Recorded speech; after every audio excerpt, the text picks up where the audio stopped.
విధంగా మేము 150 ఆర్టీలో కూడా చేసినట్టు చాలా అవగతలు కూడా జరిగినాయి. మాకు చాలా మంది అధికారులు ఇబ్బంది పెట్టడం జరిగింది.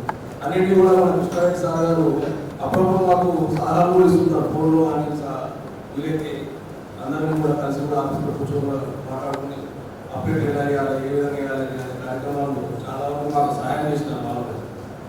కానీ ఈ సమాజంలో జరుగుతున్నటువంటి ఈ అవినీతి కానీ ప్రతి అధికారులు కూడా ఏ విధంగా చేస్తున్నారో వాటన్నిటిని వెలికి తీయడానికి చాలా కాలం తర్వాత కొంతమంది యోగులు పోరాటం చేసిన తర్వాతనే మనకు 2005లో ఈ సమాచార హక్కు చట్టం లభించడం జరిగింది.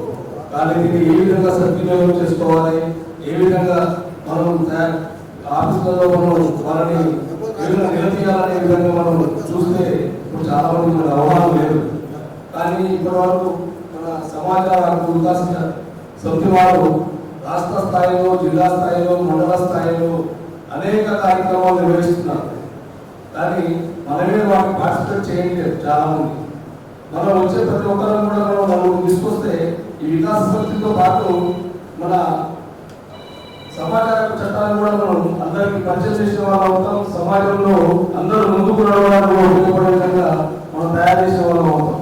కాబట్టి ప్రతి ఒక్కరం కూడా వీరికి భాగస్వామ్యంగా ఉంటూ వికాస సమితికి సహకారం చేస్తూ మనమందరం కూడా కలిసి ఈ అవినీతిపై పోరాటం చేయడానికి ఒక యుద్ధాన్ని వచ్చే విధంగా మనందరం కూడా ముందుకు రావాలని కోరుకుంటూ ఈ అవకాశం ఇచ్చినటువంటి వికాస సమితి సభ్యులకి మరియు పెద్దలకి అందరికీ కూడా ధన్యవాదాలు తెలియజేస్తున్నాం.